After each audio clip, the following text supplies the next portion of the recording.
Throughout this module, we have looked at a variety of different nucleophilic acyl substitution reactions and various permutations of those types of reactions. To tie that all together and wrap up this module, what we are going to do is a few example problems to test our skills at predicting the products of these reactions. As I always strongly recommend when you're going through these videos and we're doing example problems together, I recommend you hit the pause button, try to work through each problem on your own, and then use my explanation and my working through it as your solution set for that to make sure that you're on track with solving these when it comes time for things like quizzes and real life. So let's go ahead and take a look at this reaction. We're going to start by reacting ethyl acetate. So we'll go ahead and draw ethyl acetate. And we are going to react that with 1 pentanol and an acid catalyst. So I'm going to put an H2SO4 as our acid catalyst. So we recognize this when we have a nucleophile, such as an alcohol, and we have an acid present. And as our third component here, we have a carboxylic acid derivative. That is the perfect recipe for a nucleophilic acyl substitution reaction following the acid catalyzed mechanism. And what happens in that mechanism, I'm not going to go through the full mechanism here, but what's happening in that mechanism is that we would protonate the carbonyl group, then the oxygen atom nucleophile from the alcohol would come in and attack. Ultimately, the leaving group would leave. And so the net effect of this reaction, and these reactions in general, is that we replace the leaving group with our nucleophile. So we have to ask here, what's the nucleophile? We've got the nucleophile as our pentanol. And what's the leaving group? Well, the leaving group is going to be whatever heteroatom and our group is bonded to the carbonyl. So this is our leaving group right here in blue. So what we're going to do to predict the product of this reaction is we replace that leaving group that was in blue with a new bond to pentanol, including the oxygen atom of pentanol. So it's going to be oxygen, and pentanol has a 5-carbon chain. So we're going to plug in those 5 carbons there, like so, to give us as our product of this reaction, we would have pentyl acetate as our final organic product of this reaction, replacing the leaving group with the nucleophile to predict the product of this reaction. Now, you may be saying to yourself, we've gone from an ester starting material to an ester product. So how do we prevent that reaction from going in reverse? Because if we're going from ester to ester, couldn't it go back the other way as well? And the answer to that is absolutely yes. So usually what you will see in these reactions is that there will be an excess, generally, of the alcohol to help push the equilibrium to the product side here. And that will help ensure that you don't end up with an equilibrium mixture that has both of these esters present in it from the forward reaction, the corresponding reverse reaction, but instead it's encouraged to work in the forward reaction toward your pentyl acetate product. That's applying Le Chatelier's principle that says that you can add an excess of one of the two reactants to help force the equilibrium toward the side of the product. So what about another example reaction? Let's react here with acetyl chloride. So 2-carbon chain, chlorine atom there. We'll react it with, in this particular reaction, let's react with ethanol, so a 2-carbon chain with the hydroxy group. And we're going to ask what the final product is that would result from this reaction. Now, you might be looking at this and saying to yourself or saying to me, wait a minute, where's the catalyst? I don't see anionic conditions here because I don't see any negative formal charges anywhere. I don't see an acid catalyst present, so is this reaction actually going to work? And the answer is yes. The acyl halides are so reactive that no catalyst is required for the reaction. They will react generally very, very readily, even if you don't have basic conditions or acidic conditions for those to work through. So what's going to happen here in our general nucleophilic acyl substitution mechanism that we have been exploring is that the net effect, as was the case above, is that we replace the leaving group In this case, our leaving group is the chlorine, which is a very good leaving group. That's why this is so reactive and doesn't need a catalyst, is because when we break the chlorine away, it's going to leave us chloride, which chloride is very stable since it has a negative formal charge on a very electronegative atom. And replacing that leaving group with the nucleophile means we're going to replace it with the O alkyl group here from our ethanol. So our product of this reaction, going to be an ester. We're going to replace that chlorine leaving group with the O alkyl group, which was an oxygen bonded to a 2-carbon chain. So our oxygen that was bonded to a 2-carbon chain here on the starting material side is this oxygen and 2-carbon chain here in our ester product.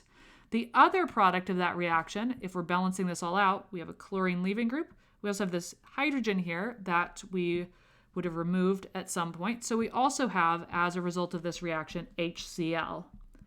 Now, HCl is, of course, a relatively strong acid. It also volatilizes relatively easily, and so it can be an inhalation hazard.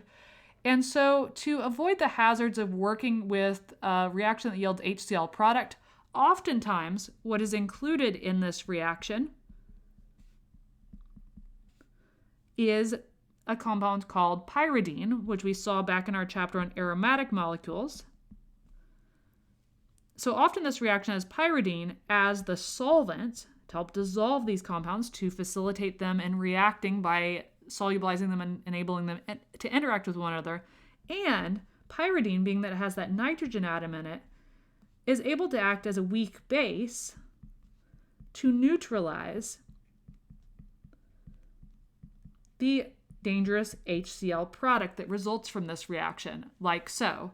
So if we have pyridine in the reaction mixture, what will be going on in the reaction in addition to the desired outcome if we're making the ester product? So we also have this pyridine, so that the moment that HCl forms, what will happen is that in order to neutralize that HCl, the lone pair electrons from the nitrogen base come in, grab that proton from the HCl acid, force the HCl bond to break, and that's going to give us a salt as the product of that reaction. So we make a new nitrogen-hydrogen bond here that would put a positive charge on the nitrogen as a result, because nitrogen will have 4 covalent bonds now. We'd also have chloride anion to counter that, giving us this as our salt product of this reaction, pyridinium.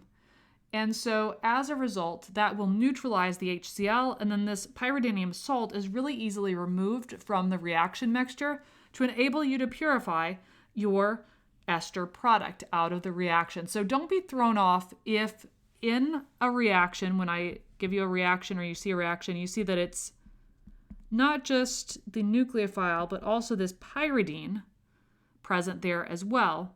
The pyridine is often added to these as the solvent and also to act as a base to neutralize the HCl. And this is specific for these situations where you have the acyl halide molecule, because that's going to have that chloride leaving group and create the HCl product. That is kind of a nasty thing to have in your reaction product mixture. And so as a result, we want to add the pyridine to neutralize that. So the pyridine serves a practical purpose here of enabling the neutralization of the HCl to make this reaction a safer one to execute and a safer one to purify the products of. Continue our theme of looking at reactions. Let's take an anhydride. This is acetic anhydride.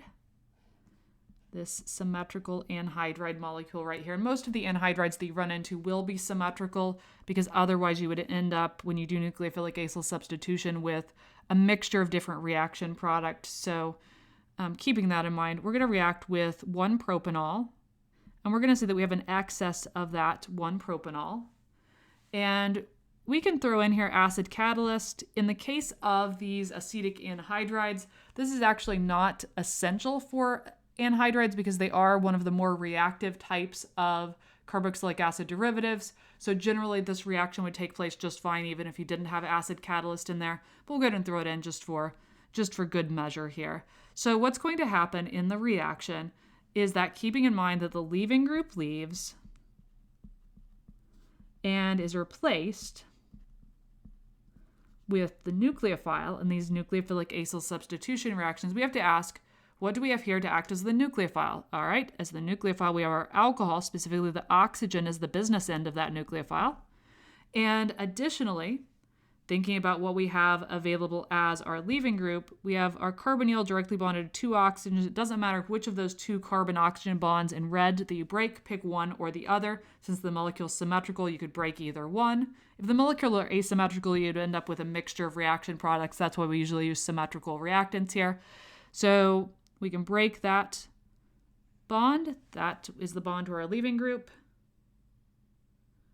So we go ahead and we will break that bond to that leaving group. We will replace it with our nucleophile. So we go ahead and we have our carbonyl. And once we've broken that leaving group away, it's replaced with the nucleophile oxygen. So there's our oxygen, 3-carbon chain from the nucleophile. Nucleophile is in blue here. Nucleophile that's come in is now in blue on our product. And our leaving group that is broken away, I will go ahead and show here as plus HO, carbonyl, and then the chain. And highlighting what all corresponded to that was our oxygen, carbonyl, and then the carbon, oxygen, carbonyl, carbon, like so. Where did that proton come from? Right here. That proton of our final carboxylic acid product corresponds to the proton here or to the acid catalyst. Either of those two, we just need a source of proton there because the conditions are acidic, so that oxygen is not going to stay an oxygen anion. It's going to be an OH group instead there in our product, where we've accounted for all of the carbon atoms that were in the starting material over here in our product. All right, so let's do one more example here. We're going to take our acid halide, or acyl halide as we can also call it. We'll go ahead and react with ammonia, NH3. I'm going to show that we have an excess of ammonia here. And what's going to happen is that the NH3 is going to come in and displace the chlorine, as we always see that the leaving group leaves and is replaced with the nucleophile in these nucleophilic acyl substitution reactions. So it's going to give us like so, NH3 plus, keeping in mind that we have an excess of ammonia present. This NH3 plus is not going to remain like that. Instead, it's going to lose a proton.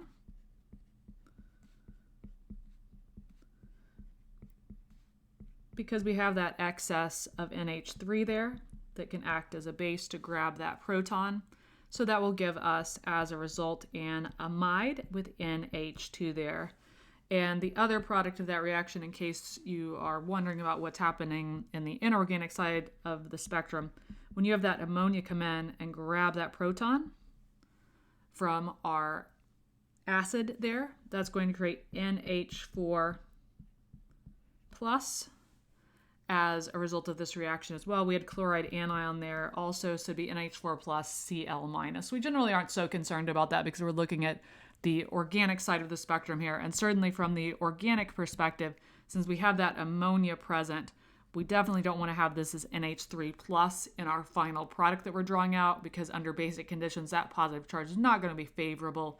And so it actually is NH2 in our final product of this reaction. So you'd want to draw that amide product, showing that we can convert an acyl halide into an amide through these nucleophilic acyl substitution reactions that overall, as we have seen in this problem-solving video and in all of our earlier videos, enable us to switch out different leaving groups with particular nucleophiles to interconvert between the different types of carboxylic acid derivatives, as well as some other types of molecules as well along the way.